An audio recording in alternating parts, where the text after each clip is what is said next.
Aí, o que acontece com o meu marido, né? Para entender por que ele já tinha um visto, não precisava estar comigo.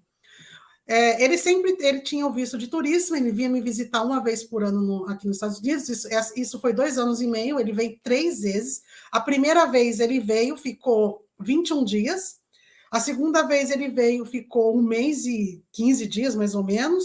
A terceira vez ele veio e ficou 6 meses. Quando ele veio para ficar 6 meses, que ele se preparou para ficar 6 meses comigo, ele comunicou, ele comprou uma passagem de retorno para 5 meses e 3 semanas, se eu não me engano, 3 semanas e meia, foi quase 6 meses mesmo, são 188 dias, 176 dias, 7 dias mais ou menos, ele comprou a passagem.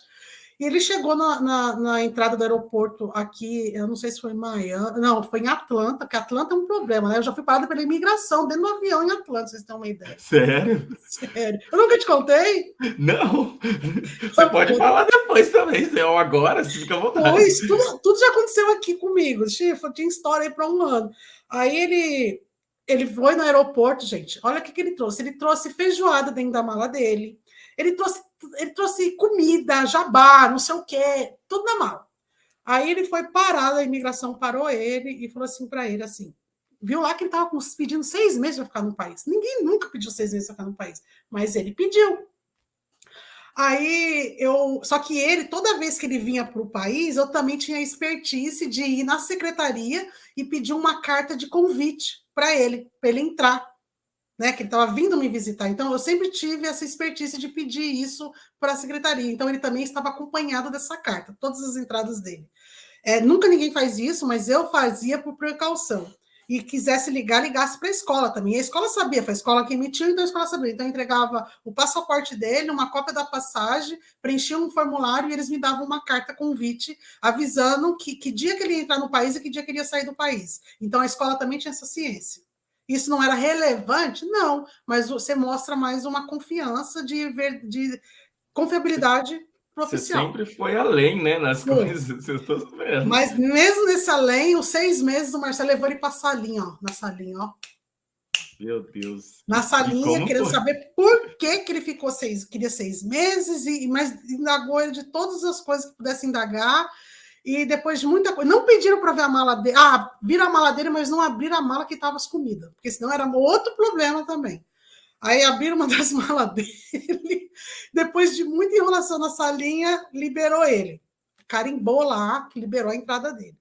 Aí, como ele ia ficar 6 meses aqui, ele precisava tirar a drive license, né? Que é uma carteira de motorista, porque ele não podia mais ficar sem isso aqui. Não tinha como morar 6 meses aqui e não ter ir para baixo e para cima, porque por mais que a lei fala que você é turista, você pode usar a sua carteira de habilitação no seu tempo, é mentira, é 10 dias que o oficial reconhece. Se ele te der 30, se ele falar, ok, você está com a passagem, você vai voltar tal dia, é porque ele foi muito legal com você e não queria abrir BO, repórter, não queria abrir nada, mas é 10 dias oficialmente aqui.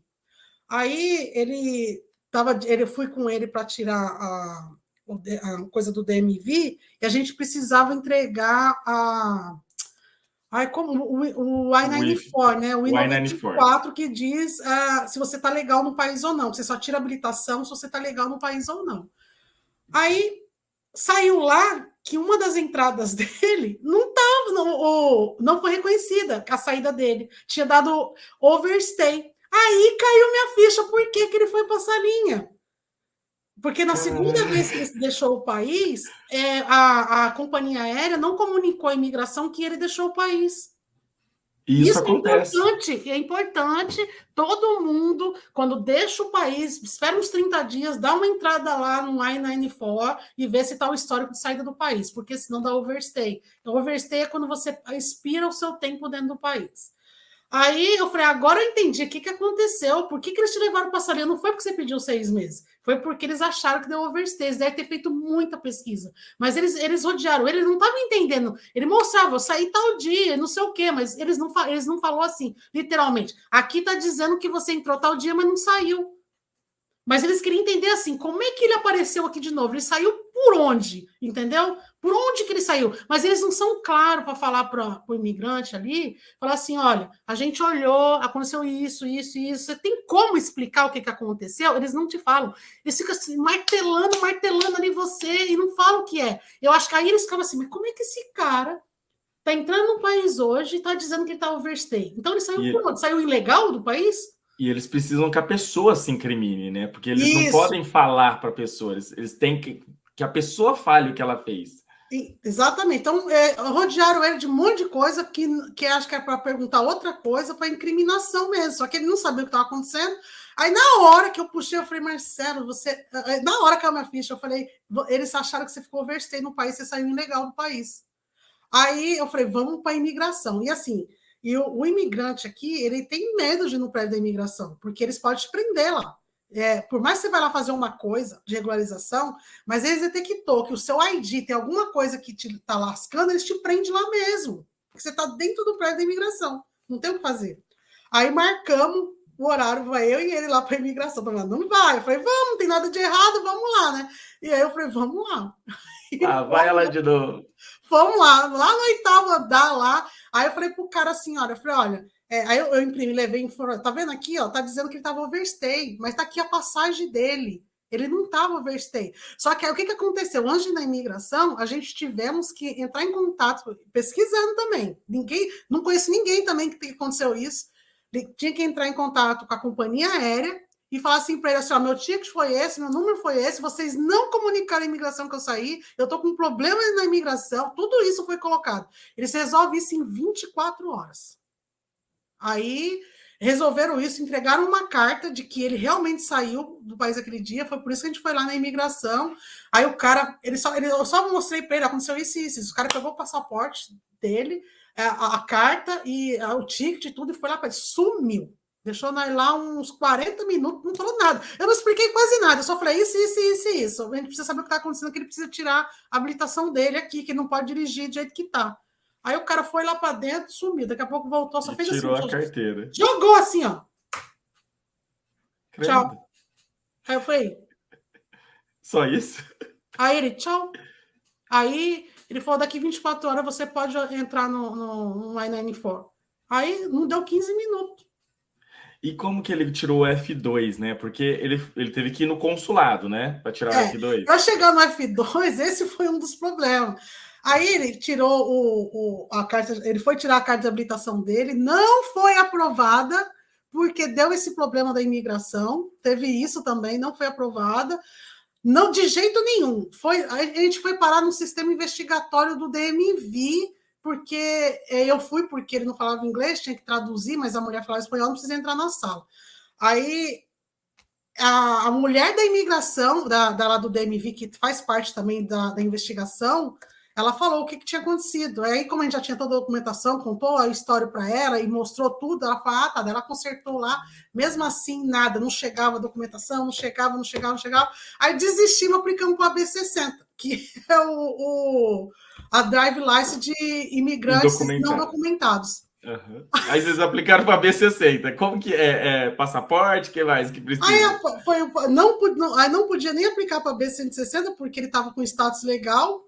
Aí, o que a gente fez? A gente entregou o status que estava o over lá, porque a gente precisava da drive license. Mesmo ele não estando ilegal. Mesmo não estando ilegal. Olha para você ver como é que é o sistema do DMV. O sistema deles é tudo bagunçado, cara. Se você entregar um passaporte sem visto nenhum e falar que é a carteira para indocumentado, eles fazem mesmo assim. O DMV, eles não têm ligação nenhuma, nem com o próprio distrito. Pode ter 2 DMV no mesmo lugar ali, que eles não se conversam. É a lei deles lá dentro. É como se fosse a lei, eles fazem a lei deles, a regra deles é daquele jeito.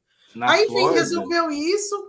Aí, uma semana depois, o Marcelo estava dirigindo o meu carro e a polícia parou ele porque disse que a luz estava queimada e não tinha luz queimada nenhuma. Aí o policial multou ele porque ele estava sem habilitação. Antes de chegar a habilitação, multou ele porque ele estava sem habilitação e não aceitou. Ele fazia 9 dias que ele estava no país. O policial estava com outro cara de gravata no carro, a gente não sabe quem era.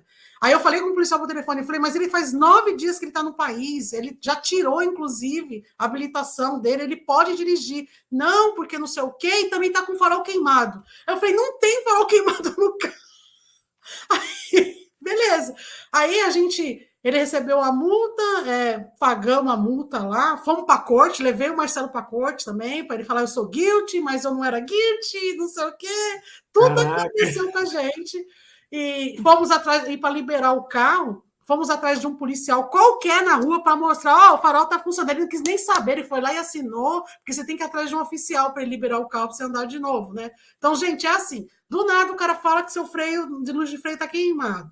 Aí ele te dá uma multa. Aí você vai lá e paga a multa. Depois de você pagar a multa, você tem que caçar um policial, qualquer policial na rua, para assinar esse documento para você, para te liberar disso. Eu não sabia disso. É multa de correção, né? E eu cheguei a pagar, acho que era 120 ou 180. Eu não sabia. Um inscrito me falou: não, cara, isso é uma multa de correção. Também foi do farol queimado. Eu consertei, mas eu achei que eu tinha que pagar.